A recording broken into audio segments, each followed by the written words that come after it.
So, how many people knew about Yubico before today? Okay. How many know about Yubico before this session? A fair amount of you should have been by me in my stand out there, yeah? If you haven't, make sure you do after the session. So, my name is Fransson, and I work for Yubico, which is a Swedish company.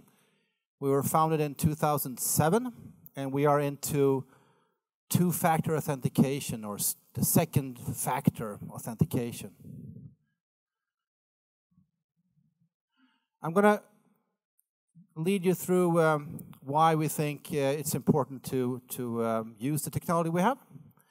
But I want to start with showing you a short video which shows you a typical Yubi day, which is me coming to the office, going into the building, going into the office, logging into my applications, and I'm using the same Yubi key in all different use cases, and I'm probably going to talk a lot about the use cases.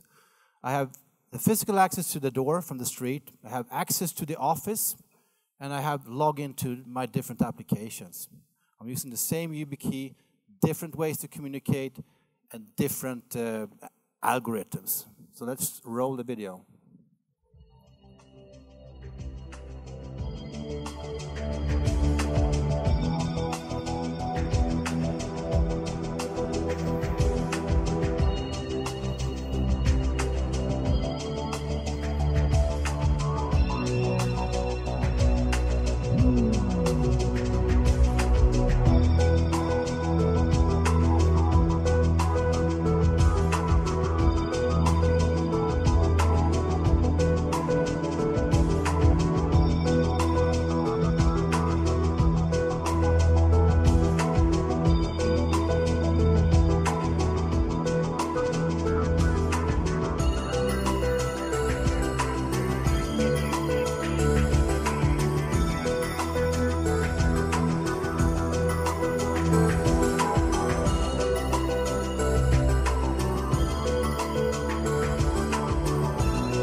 Right.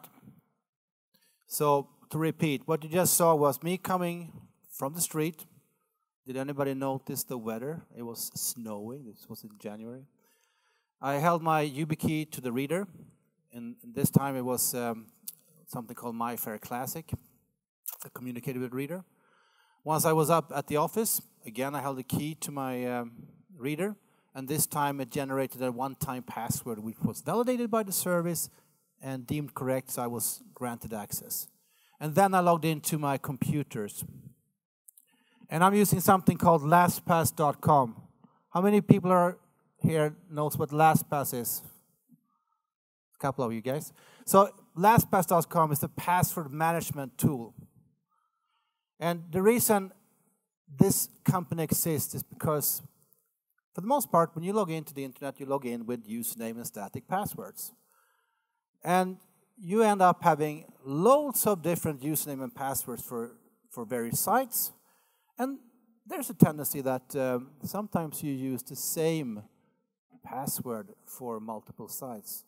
So how many people in this room are using the same username password for more than one site? Honestly?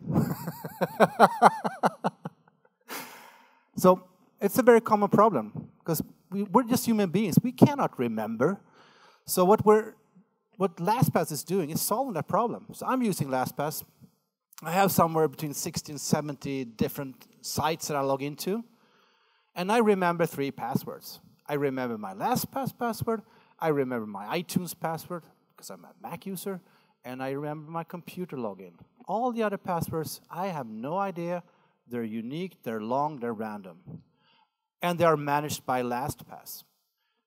And of course, now I put all my passwords in a password vault, as they call it. So in order to secure that vault, I'm using a YubiKey, which is what you see here. I'm opening my LastPass vault, I enter my username and LastPass password, and then I need to present my YubiKey. And after that, my vault is opened. The next step is I connect to Google Apps. LastPass will detect that and will fill out the username password on my behalf, which is accepted by Google. But then they say, I need something more. I need a touch on your YubiKey. So I again press my YubiKey, and then I'm logged in if it's the right YubiKey.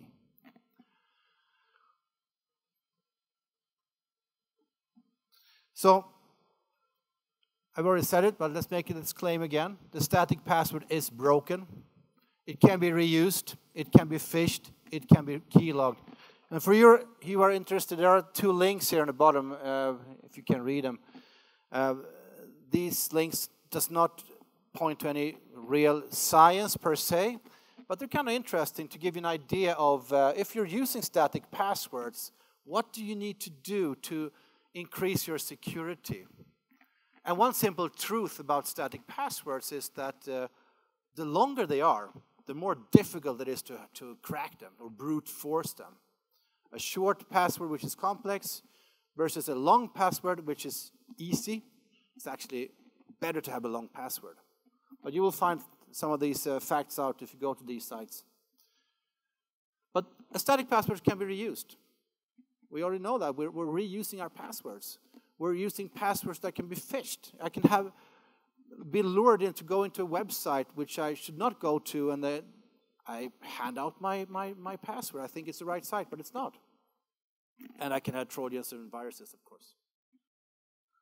So what is the reality then?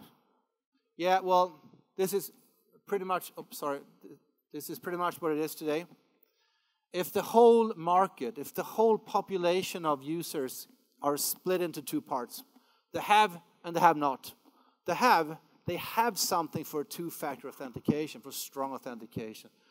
The have not, they have username and static passwords only.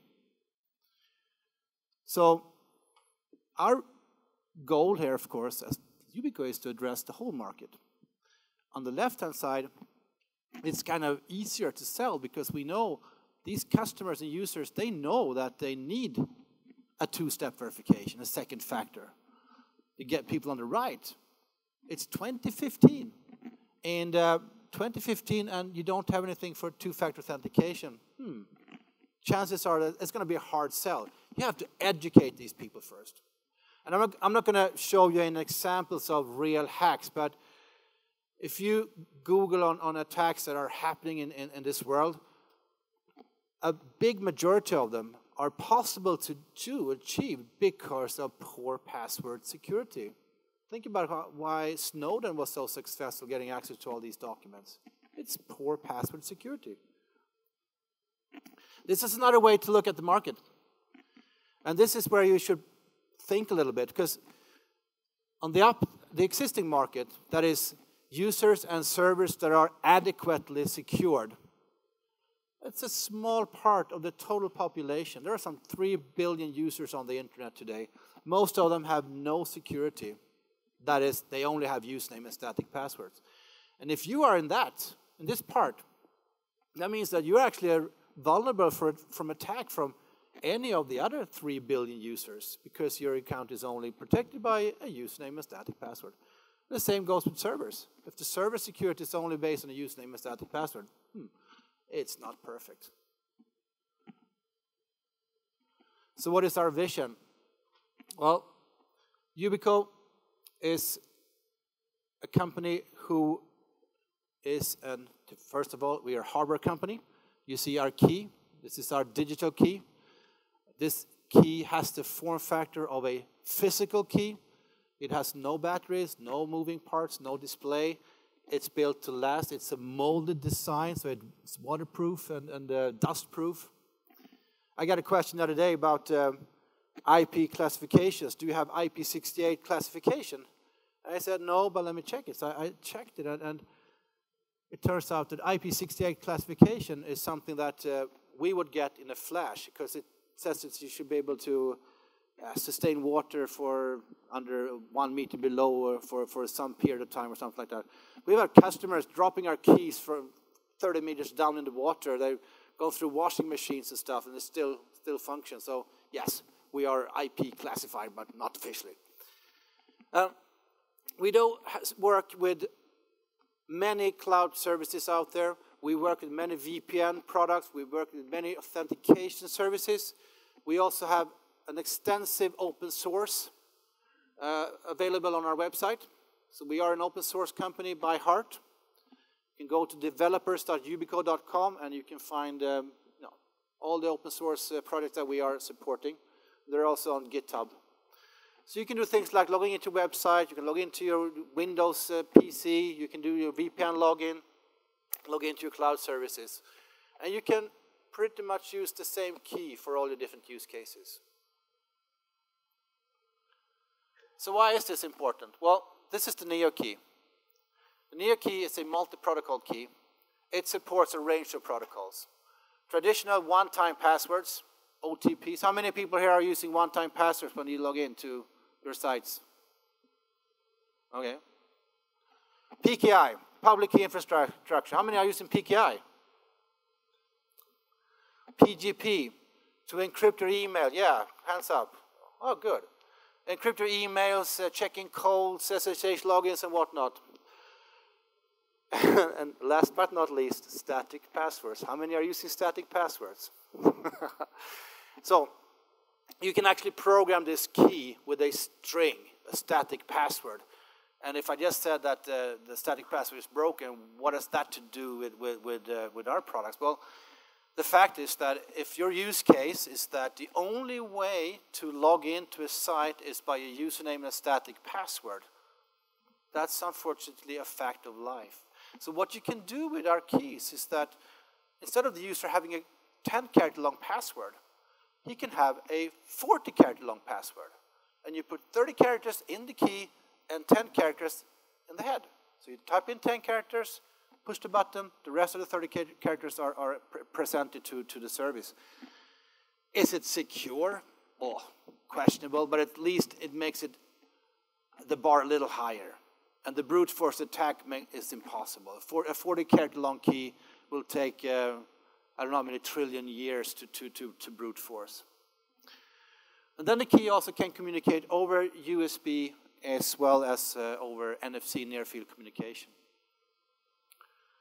So one question that we're getting very often is that, so okay, now we're in 2015, we have smartphones, we have all these gadgets in our hands. Why would we have yet another piece of hardware? Why do I want a key? Now we've taken out the customers behind these statements, but these are some of our bigger customers that have made these statements, say that, well, there are reasons for having a physical key. And out of this list,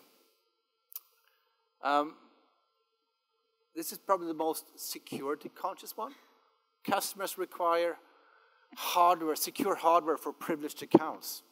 Simply, we do not trust our phones. We do not trust a piece of plastic that we have in our hands. That might be a bold statement, sure. However, on the phone you have applications that you may not have full control over. So, things can happen. And for some of our customers that are using the keys to check in code daily and hourly, and maybe every minute, depending on how good the developer is, you have to authenticate very often. And by having to type in a code every time you authenticate using a one-time password, it just takes too long time. Just tap the button and you're authenticated. So a little bit about the authentication landscape. The leader in this industry has been RSA or Security Dynamics. How many people know about RSA? How many people know about Security Dynamics? Yeah? Security Dynamics was the company that actually developed the security token. And I know that for a very specific fact because I used to work there. So I think the security token came out in 94 or 95 or something like that. So it's been around for a long, long time. Very stable product, very good product. It's doing what it's supposed to do. But times are changing, right? I mean, complexity are changing. And what we're striving to do is to have as high security as we can for as low cost as possible. And again, that comes back to the Yubico technology where you in one piece of hardware can have so many different applications and authentication algorithms. So you have a key that can satisfy a lot of these use cases. And I got the question today, why biometrics has a low security? Well, it's good. Biometrics is good, absolutely. I don't no qualms about it. But you have to be specific about your use cases, and you have to understand and know where is data stored and how is that data used, and can that data be hacked, and what can I trust the mobile phone if that's where I'm storing my data? Given the fact that I have other applications on my phone, how do I really ensure that it's secure enough for me? Whereas with having something in a piece of hardware, it's absolutely detached from everything else I'm using. My computers, my phones, it's its own entity. If I give a user a YubiKey with a secure element, I know that that secret information inside the key will never get out.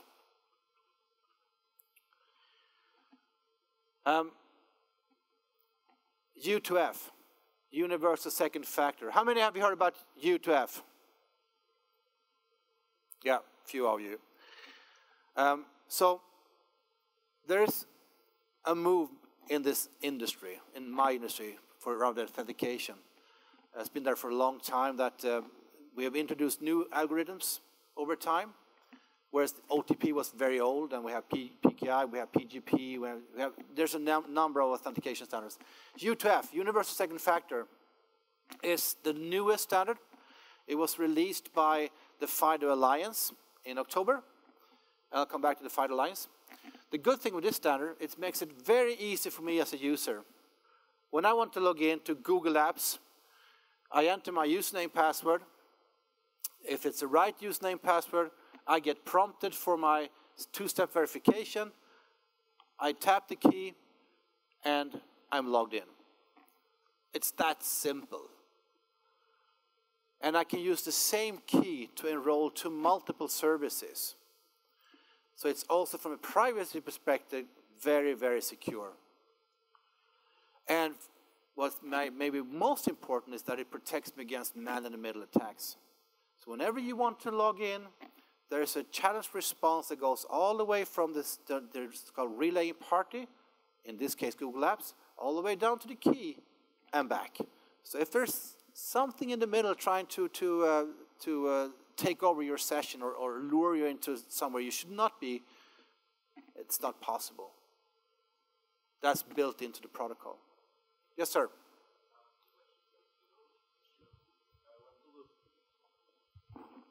When Google first started the 2 steps in authentication, there was an issue that if you got a smartphone with Gmail, there was a problem if you got the token on your phone. When you authenticate to your Google account by your Windows, PC, Linux, or anything, there was a problem that you cannot access to Gmail by your phone. Is it resolved with YubiKey Authenticated? Right. So the answer to that is that the world is not black and white. The world is gray. So when you get into two-factor authentication for Google Apps, it works perfectly fine as long as you're browser-based and as long as you have support for the second factor, be it U2F or OAuth or what, OTP via SMS, yeah? I think what you're asking for is, what if I have email on my phone, SMTP, my calendars on my phone, where there's no support for two-factor? NFC works on Android devices with our Neo key. Because the next question I'm getting, of course, is, so what about iOS? iOS have no support for NFC, have no support for USB. So how do we cope with that? And the answer is that what Google has done, and I can show you that if you come see me afterwards, if they have defined something called application-specific passwords. So when I turn on two-factor authentication for my Google account, I automatically cannot get to my SMTP email anymore. It's gone. Right? However, I can then go into my application-specific password tab, and I can create a one-time password for my SMTP connection on my iPhone or on my whatever device that's supporting SMTP. And that's a password that's going to be valid for that device. But it's going to be valid until you change the password, so it's not expiring. So it's not perfect from a security perspective, but then again, that's the way we have it today. And of course, going forward, we're going to make this more and more secure, but we have to face reality as well. Yeah? So that answer your question? So here's the FIDO Alliance. It's an alliance of some 170 different organizations, and you see that there are not just vendors, there's a number of other organizations in this alliance. I think this list failed to list all the other companies. So you see, here you see technology vendors. But there are also organizations like Bank of America, PayPal, MoneyGram, Visa, MasterCard inside this alliance. So make sure you keep this in mind, because these guys are working together to form the next generation authentication solutions. And coming back to us being here at this open source day, on our website, developers.yubico.com, you will find lots of code for U2F. So you can set up your own U2F support using our software. And it so happened that most of the U2F implementations we're seeing in the world are actually using our code, which may not be that strange, because Yubico and Google was actually two companies that developed the U2F protocol from the beginning. Google internally are using YubiKeys for their staff, and before there was U2F, there was something called GNUBI, and that was pretty much the characteristics of U2F, but it was between Google and Yubico. And now we have U2F, which is a common agreed standard within the FIDO Alliance. And that's the end of my presentation. Any questions? Thank you very much.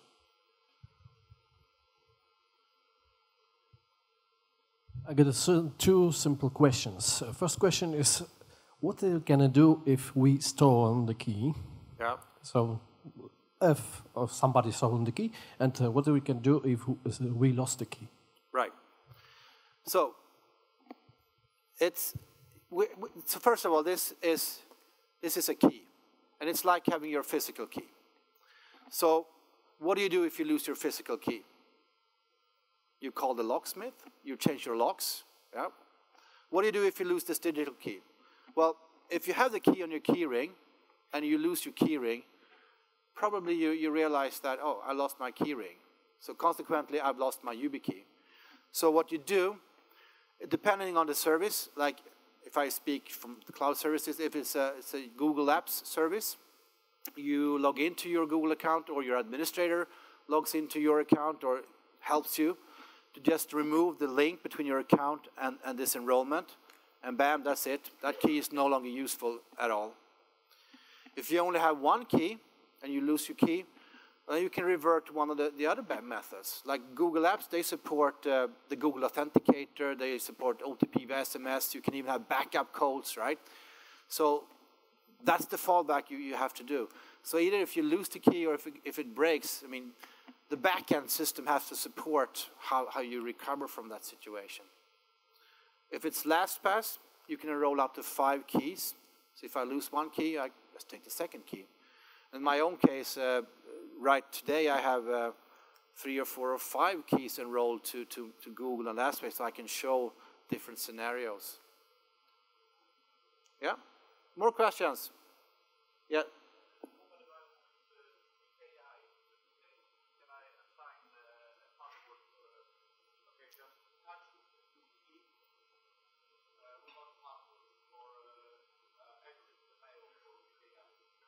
So the question is if it's compatible with PKI. So the Neo key has an applet called PIV. So inside this key, there's a Java card environment.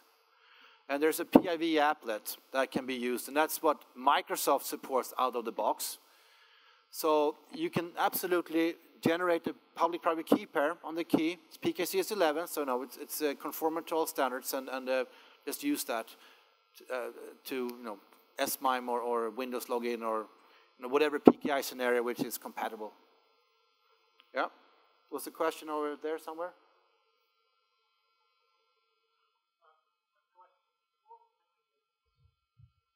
What mechanisms do we have in place to make sure that Yubico cannot be copied, and so that somebody can't emulate you as a person?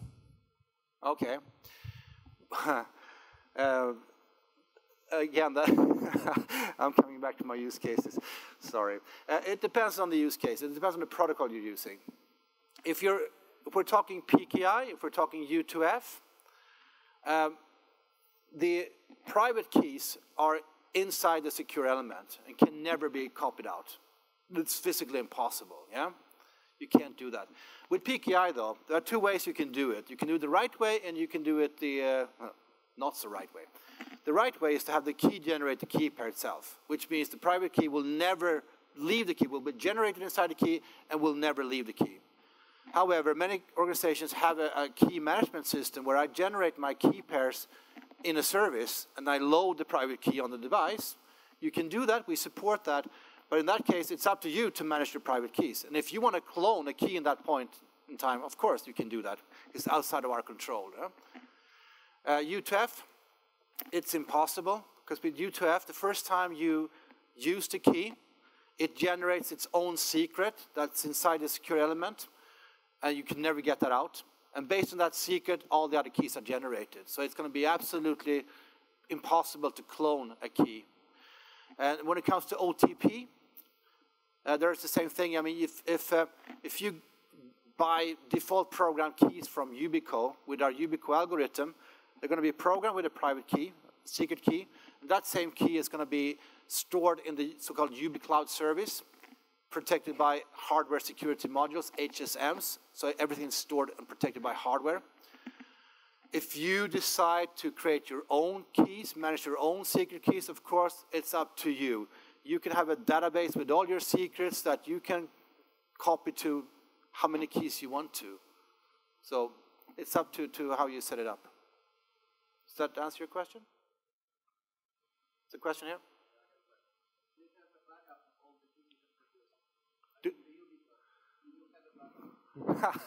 So the question is, do we have a backup of all the keys we have produced? Hey, I used to work for Security Dynamics. What do you think? No. Absolutely not.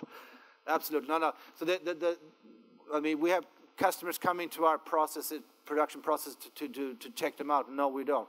And the actual core of this production is off the grid. There's nothing, no communication whatsoever. So it's absolutely off the grid.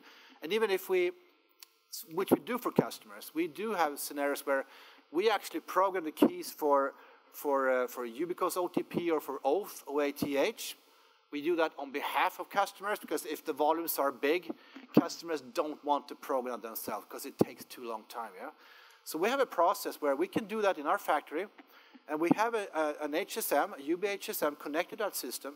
So everything is done inside, this closed quarters, and the end result is there's a tray of 10,000 YubiKeys and the UBHSM with all the secrets on them. Thank you very much. Yeah.